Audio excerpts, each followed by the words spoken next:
आज के मुख्य समाचार। धर्मशाला में 14 दिसंबर को भारत साउथ अफ्रीका T20 मुकाबला।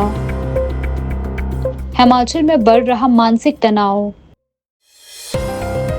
नौफल एक उम्मीद चैरिटेबल ट्रस्ट जरूरतमंदों की सेवा में अग्रणी। ताइक्वांडो ओलंपिक्स स्पोर्ट्स में कांगड़ा के ईशान ने जीता सिल्वर मेडल। ताला तोड़कर 60,000 नगद ले उड़े नकाबपोश चोर। HPSIDC के उपाध्यक्ष बने अनुराग शर्मा। गुरु तेग बहादुर जी की 350वीं शहादत शताब्दी पर लंगर सेवा। लक्कड़ बाजार में आइस स्केटिंग रिंक में बर्फ जमाने की प्रक्रिया शुरू। हिमाचल में बड़ी सर्दी। अब समाचार विस्तार से। हिमाचल प्रदेश औद्योगिक विकास निगम HPSIDC के नए उपाध्यक्ष के रूप में कांग्रेस के अनुराग शर्मा ने शिमला में विधिवत पदभार संभाल लिया है। इस दौरान HPSIDC कार्यालय में उनका जोरदार स्वागत किया गया। कई पदाधिकारियों और कार्यकर्ताओं ने उन्हें बधाई देते हुए भविष्य के लिए शुभकामनाएं दी। पदभार संभालने के बाद मीडिया से बातचीत में अनुराग शर्मा ने कहा कि 2026 हिमाचल के लिए आत्मनिर्भर बनने का खास साल साबित होगा।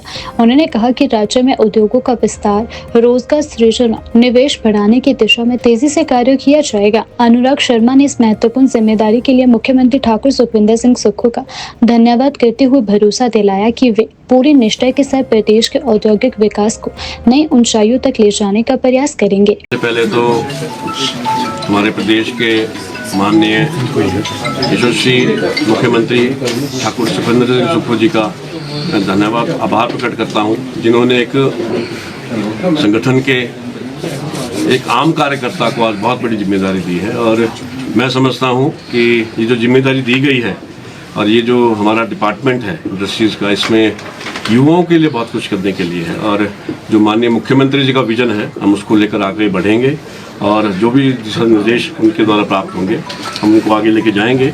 इसके साथ साथ मैं आभार प्रकट करता हूँ हमारे वरिष्ठ आला कमान का, जो अखिल भारतीय स्तर पर जो हमारी माननीय सोनिया गांधी जी, राहुल गांधी जी, प्रियंका गांधी जी, हमारी रजनी पाटिल जी जो हमारी प्रभारी हैं, विजय चौधरी जी, चेतन चौहान जी, और हमारी प्रदेश के जो वरिष्ठ हमारे नेता हैं, उन सभी का मैं दिल की गहराइयों से आज धन्यवाद करता हूं कि एक अंतिम पंक्ति के कार्यकर्ता को ये सबका जो आज ये ताज मुझे मिला है, मेरे ताज नहीं है, ये सब उन कार्यकर्ताओं का ताज है जिन्हें सब ने अपनी भागीदारी के साथ आज हमारे संगठन को सींचा है। और आज सरकार जो है हमारी कांग्रेस की प्रदेश में है, जिसको 3 वर्ष पूरे होने वाले हैं। और जो कार्यकाल, जो 3 वर्ष का कार्यकाल है सरकार का, और माननीय मुख्यमंत्री का जो विजन है इस प्रदेश को आगे ले जाने का, आत्मनिर्भरता बनाने का हिमाचल को, उसको लेकर हम आगे चलेंगे। विकास एक निरंतर जो एक प्रक्रिया है, इसको हम ये कह सकते हैं कि जो पिछले 3 वर्ष रहे हमारे, वो बड़े सुनहरा समय रहा है। और जो आने वाला समय है इसमें चुनौतियाँ हैं। इसमें चुनौतियाँ हैं कि हमको रोजगार के और अवसर पैदा करने हैं और युवाओं को आगे लेके जाना है, समाज के लिए और विकास के कार्य करने हैं। और मैं समझता हूँ कि प्रदेश में जितनी इंडस्ट्रीज आएंगी उससे युवाओं को रोजगार प्राप्त होगा और उसके लिए हम प्रयासरत रहेंगे। कुछ ऐसे पॉलिसीज़ हैं, उसमें कुछ मुझे लगता है कहीं ना कहीं कुछ ऐसे कोई पॉइंट्स ऐसे होंगे जिसके ऊपर माननीय मुख्यमंत्री जी ने भी और पूरी सरकार ने भी उसको सही ढंग से देखा है। और मैं समझता हूँ जी आने वाला वर्ष है 2026, ये हिमाचल को एक बहुत बड़ा ये जो है लैंडमार्क के रूप में इसको आप मान के चलें कि ये जो आने वाला 2026 है, ये हिमाचल प्रदेश के लिए एक ऐसा अवसर प्राप्त करेगा जो आने वाले समय के लिए आत्मनिर्भर हिमाचल की ओर हम बढ़ेंगे। अंतर्राष्ट्रीय क्रिकेट स्टेडियम धर्मशाला एक बार फिर हाई वोल्टेज मुकाबले का गवाह बनने जा रहा है। 14 दिसंबर को भारत और साउथ अफ्रीका के बीच T20 मैच खेला जाएगा। करीब 10 साल बाद धर्मशाला में दोनों टीमें आमने सामने होंगी। इससे पहले 2 अक्टूबर 2015 को यहाँ दोनों के बीच T20 मैच हुआ था, जिसमें साउथ अफ्रीका ने जीत हासिल की थी। वर्ष 2019 में निर्धारित मैच बारिश के कारण रद्द हो गया था। भारतीय टीम धर्मशाला में अब तक 3 T20 मैच खेल चुकी है, जिनमें से 2 में उसे जीत मिली है। इस बार टीम में कुछ नए खिलाड़ियों को मौका दिया जाएगा, जबकि साउथ अफ्रीका की टीम भी कुछ अनुभवी खिलाड़ियों के साथ मैदान में उतरेगी। बीसीसीआई ने धर्मशाला T20 मैच के लिए टिकटों की बिक्री भी शुरू कर दी है। टिकट डिस्ट्रिक्ट ऐप पर ऑनलाइन उपलब्ध है। सबसे सस्ता टिकट 1500 रुपए का होगा, लेकिन यह फिलहाल उपलब्ध नहीं है। इसके बाद उपलब्ध सबसे कम कीमत वाला टिकट 1750 रुपए है। अभी केवल एक स्टैंड को 1750 रुपए वाले टिकट के लिए खोला गया है। स्टेडियम के 14 में से 6 स्टैंड टिकट बिक्री के लिए खोले गए हैं। उपलब्ध टिकटों की कीमतें 1750, 5000, 7000 और 9000 और 12500 रुपए है। HPCA के सचिव अवनीश परमार ने बताया कि डिस्ट्रिक्ट ऐप पर टिकट मिलना शुरू हो गए हैं और जैसे जैसे मांग पड़ेगी अन्य स्टैंडों के टिकट भी बिक्री के लिए खोल दिए जाएंगे। धर्मशाला में होने वाला यह मुकाबला पर्यटकों और क्रिकेट प्रेमियों में उत्साह बढ़ा रहा है और उम्मीद है कि स्टेडियम खचाखच भरा दिखाई देगा। शिमला के शेर पंजाब में आज गुरु तेग बहादुर की 350वीं शहादत शताब्दी के उपलक्ष्य में काटनवाड़ी संगठन द्वारा विशेष लंगर सेवा आयोजित की गई। इस अवसर पर संगत ने सेवा में बढ़ चढ़ कर हिस्सा लिया और गुरु साहिब की शिक्षाओं को याद किया। कार्यक्रम के मुख्य आकर्षण के रूप में श्री अखंड पाठ साहिब जी का भोग बड़े आदर और श्रद्धा के साथ संपन्न हुआ। इस दौरान गुरु साहिब की अद्वितीय शहादत, उनकी असीम त्याग और मानवता के प्रति उनका अटल समर्पण याद किया गया। आयोजकों ने कहा कि गुरु तेग बहादुर साहिब की शिक्षाएं और बलिदान सदा सदा के लिए संपूर्ण संसार का मार्ग प्रशस्त करती रहेगी। लंगर सेवा के माध्यम से संगत ने सेवा भाव का प्रदर्शन किया और कार्यक्रम का समापन गुरु साहिब की शिक्षाओं का पालन करने के संकल्प और सतनाम श्री वाहेगुरु के जयघोष के साथ हुआ।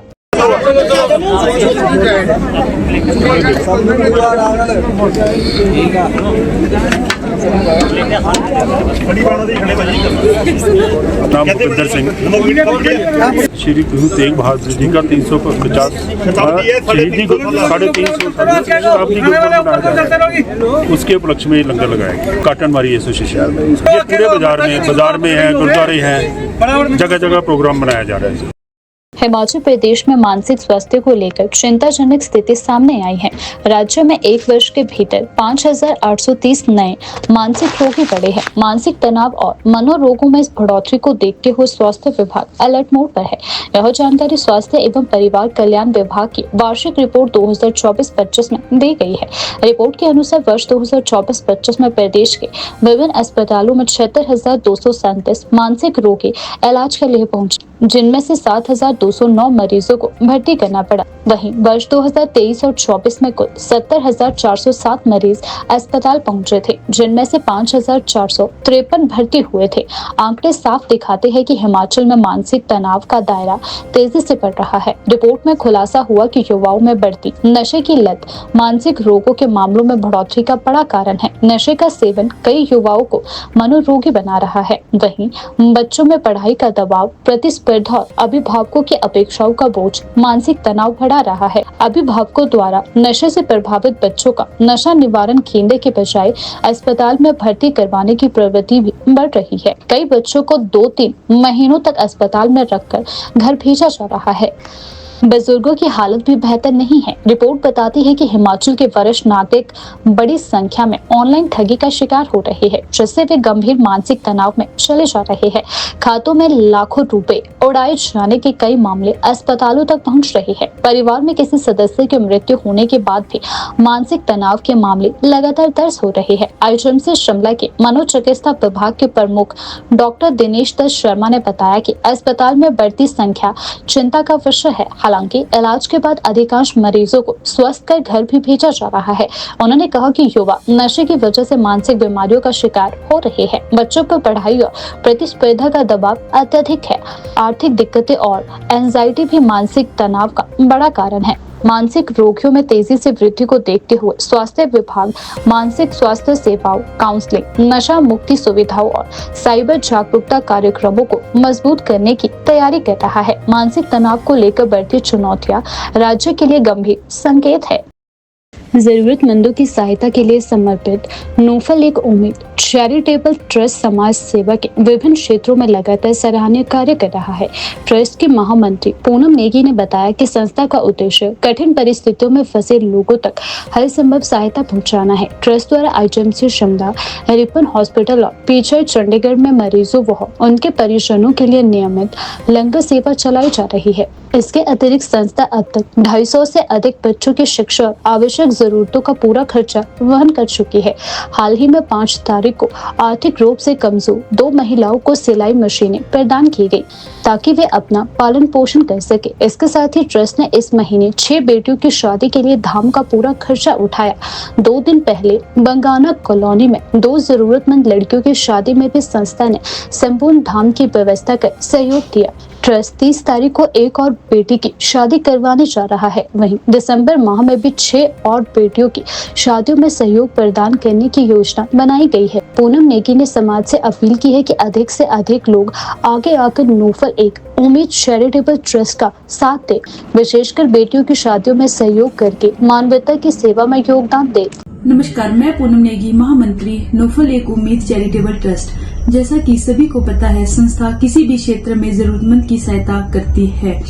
इसी सेवा के कार्य को देखते हुए या जरूरतमंदों को देखते हुए संस्था लंगर की सेवाएं IGMC Shimla, Ripon hospital, PGI Chandigarh में चला रही है। संस्था अभी तक 250 से ऊपर बच्चों की पढ़ाई का और जरूरत का खर्चा बढ़ती है और इसी महीने के 5 तारीख को 2 जरूरतमंद महिलाओं को सिलाई मशीन दी गई ताकि वह सिलाई करके अपने परिवार का पालन पोषण कर सके। और इस महीने 6 लड़कियों के दाम का खर्चा संस्था द्वारा दिया गया और 2 दिन पहले ही बंगाला कॉलोनी में 2 लड़कियों की शादी के लिए पूरा दाम का सामान दिया गया और आने वाले 30 तारीख को भी एक लड़की की शादी संस्था द्वारा करवाई जाएगी। दिसंबर के महीने के लिए भी 6 लड़कियों की शादी संस्था संगत के सहयोग से करवाएगी। मैं आप सभी से अनुरोध करती हूं कि आप संस्था के हाथ मजबूत करें और बढ़ चढ़ के बेटियों की शादी के लिए हिस्सा डालें। धन्यवाद। जालंधर में 21 से 23 नवंबर तक हुई 8वीं राष्ट्रीय कैडेट ताइक्वांडो चैंपियनशिप में हिमाचल प्रदेश के 10 खिलाड़ियों ने हिस्सा लिया। प्रतियोगिता में पूरे देश से 700 से अधिक खिलाड़ियों ने भाग लिया। हिमाचल की टीम ने क्यूरूगी और पोमसे दोनों श्रेणियों में शानदार प्रदर्शन किया। कांगड़ा के ईशान ने बेहतरीन खेल दिखाते हुए सिल्वर मेडल जीता। ईशान ने लगातार 3 मुकाबलों में केरल, कर्नाटक और तमिलनाडु के खिलाड़ियों को हराकर फाइनल में जगह बनाई। फाइनल में इंडियन आर्मी के खिलाड़ी से कड़ी टक्कर में मामूली अंतर से हार कर उन्होंने रजत पदक मिला। ईशान की सफलता पर हिमाचल प्रदेश ताइक्वांडो एसोसिएशन और ओलंपिक एसोसिएशन के पदाधिकारियों ने बधाई दी। चैंपियनशिप से लौटने पर शिमला के रिज मैदान पर ईशान का भव्य रूप से स्वागत किया गया। ईशान ने हिमदर्शन से बातचीत में कहा कि यह जीत उनके कोचों, परिवार और टीम के समर्थन की बदौलत संभव हो पाई है। उन्होंने आने वाले समय में हिमाचल और देश के लिए बड़े पदक जीतने का संकल्प जताया। हाँ जी, मैं शुरू से खेलना चाहता था। पहले मैं कराटे भी करता था और जो कोच भी मेरे को सिखाते थे वो मेरे को आगे बढ़ाने के लिए बहुत कोशिश करते थे। और उसके बाद मेरी मुलाकात मेरे कोच भानु प्रताप सिंह से हुई। उन्होंने मेरे को ताइक्वांडो में आगे बढ़ने के लिए मदद की और मैं आज उनकी वजह से यहाँ तक पहुँचा हूँ। संघर्ष तो मैं पिछले कई सालों से खेल रहा हूँ। मेरे स्टेट में भी गोल्ड मेडल हैं, SGFI में गोल्ड मेडल हैं और लेकिन नेशनल में मेरा फर्स्ट मेडल है सिल्वर मेडल, जो जालंधर में हुआ नेशनल हमारा कैडेट अंडर 14 का। और मेरा अनुभव बहुत अच्छा रहा। ताइक्वांडो में हम सेल्फ डिफेंस सीखते हैं, फिज़िकली हम स्ट्रॉन्ग होते हैं, मेंटली भी स्ट्रॉन्ग होते हैं और इससे हमारे मेंटलिटी भी बढ़ती है। चैम्पियनशिप के दौरान तो मैं काफ़ी डरा हुआ था, लेकिन बाद में जब एक मैच मेरा जीत गया मैं, तो उसके बाद मेरे को थोड़ा कॉन्फिडेंस आया और मैं आगे भी जीतता रहा।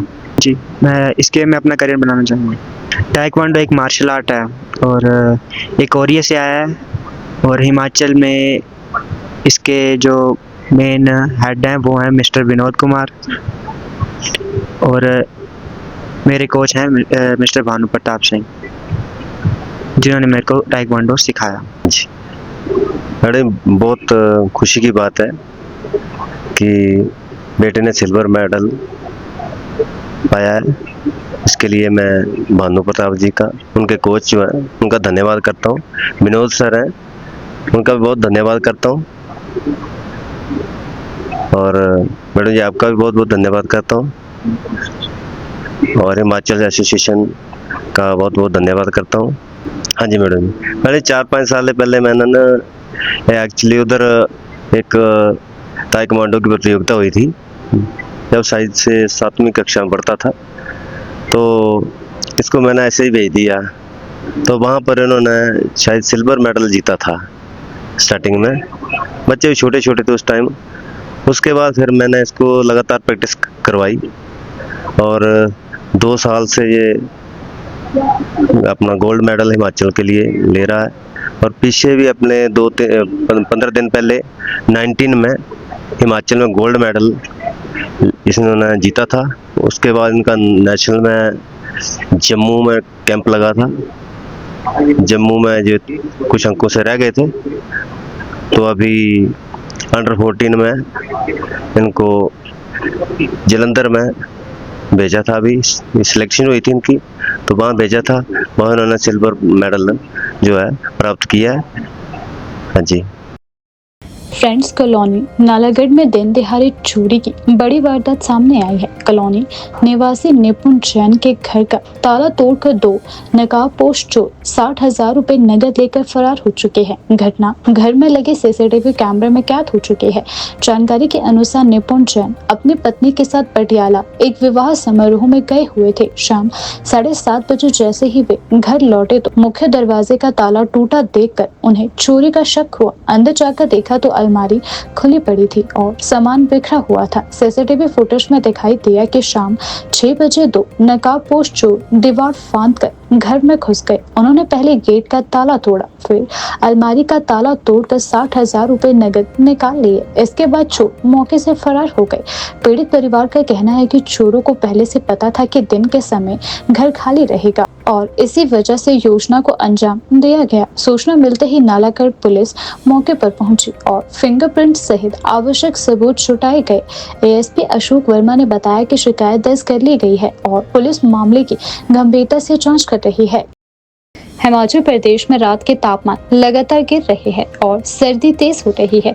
राजधानी शिमला सहित कई पहाड़ी क्षेत्रों में ठिठुरन पड़ गई है। राज्य के 26 स्थानों पर न्यूनतम तापमान 10 डिग्री सेल्सियस से कम दर्ज किया गया है, जिसमें 12 स्थानों पर पारा 5 डिग्री से नीचे पहुंच गया। लाहौल स्पीति के ताबू में तापमान गिरकर -7.0 डिग्री दर्ज हुआ है, जो राज्य का सबसे कम पारा रहा है। बिलासपुर में घना कोहरा, मंडी में मध्यम और सुंदरनगर में हल्का कोहरा देखने को मिला। 1 से 25 नवंबर तक राज्य में 92% कम बारिश दर्ज की गई। सिरमौर में 100% कम, शिमला और मंडी में 99% कम, चंबा, हमीरपुर, कांगड़ा में 98%, बिलासपुर में 92%, किन्नौर में 73%, लाहौल स्पीति में 87%, सोलन में 94%, वहीं ऊना में 79% कम बारिश दर्ज की गई। मौसम विभाग केंद्र शिमला के अनुसार 1 दिसंबर तक मौसम शुष्क, धूप खिली रहने की संभावना है। भांखड़ा डैम बिलासपुर क्षेत्र में 27 नवंबर तक घने कोहरे का येलो अलर्ट भी जारी हुआ है। इसी तरह मंडी जिले के बलहक घाटी में भी कोहरा छाए रहने की आशंका भी जताई गई है। सोमवार को दर्ज अधिकतम तापमान कुछ इस प्रकार से रहा है। ऊना में 25.4 डिग्री सेल्सियस, बिलासपुर में 23.1 डिग्री सेल्सियस, कांगड़ा में 23.1 डिग्री सेल्सियस, मंडी में 22.2 डिग्री सेल्सियस, सोलन में 21.8 डिग्री सेल्सियस, वहीं नाहन में 21.2 डिग्री सेल्सियस, सुंदरनगर में 21.0 डिग्री सेल्सियस, शिमला में 15.6 डिग्री सेल्सियस, मनाली में 14.6 डिग्री सेल्सियस रहा है।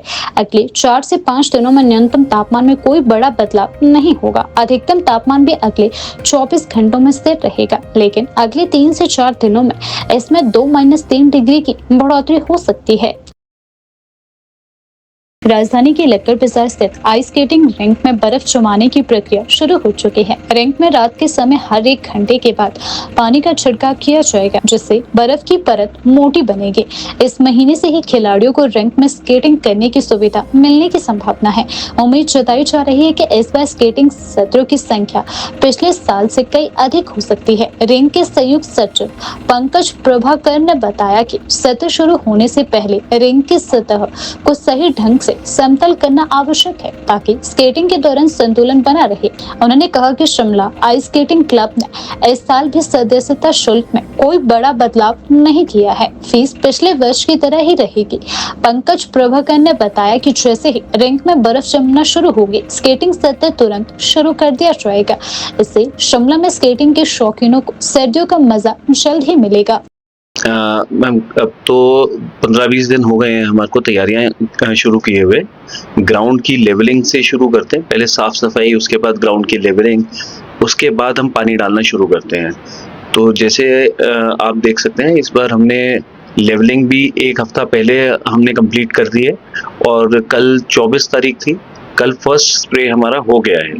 तो अब layer by layer day by day बढ़ता रहेगा एंड अगर मौसम ने साथ दिया, hopefully first week of December में हम स्केटिंग का ट्रायल दे देंगे। जी, डे टेम्परेचर तो अभी ज़्यादा है, लेकिन अगर आप देखें तो सुबह शाम तो अच्छी ठंड है और जो एरियाज़ शेडी एरियाज़ जो शिमला के हैं, अगर आप वो चेक करेंगे तो वहाँ पे ओस पड़नी शुरू हो गई है और उसी चीज़ का हमारे को इंतज़ार रहता है। और स्केटिंग होती ही तब है जब स्काई क्लियर हो, क्लियर स्काई और टेम्परेचर बिलो ज़ीरो, तो तभी स्केटिंग हो पाती है। मैम फॉर्मेलिटी कुछ नहीं, जिसने स्केटिंग करनी है वो आ सकता है और हमारी फॉर्म है वो फॉर्म फिलअप करे। जो भी मेंबर बनता है उसको हम व्हाट्सएप ग्रुप का पार्ट बना देते हैं। जैसे पहले पुराने लोग जानते हैं कि जब स्केटिंग होती थी तो मॉल रोड पे एक रेड कलर का बलून हम हैंग करते थे, उससे पता चलता था कि आज स्केटिंग हो रही है या नहीं हो रही। विद द टाइम जैसे अब व्हाट्सएप पे ही हम डिपेंडेंट हो गए हैं।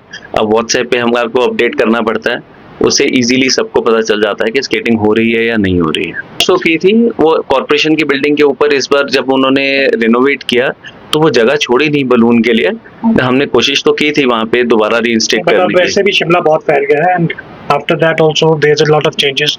टेक्नोलॉजी वाइज सब घर बैठे देख लेते थे, नहीं तो पहले तो हम लोग, हमें याद है कि अपनी छतों के ऊपर से टाप के जाके देखते थे कि बैलून लगा के नहीं लगा। It's one of a kind of a sport in, मतलब जो सिर्फ शिमला में होती है and that too in open air. तो हम तो काफी टाइम से इसको, मतलब जो हमारे क्लब का इतिहास है, लेकिन लगभग 105 साल का हो गया हुआ है इतिहास तो हमारा।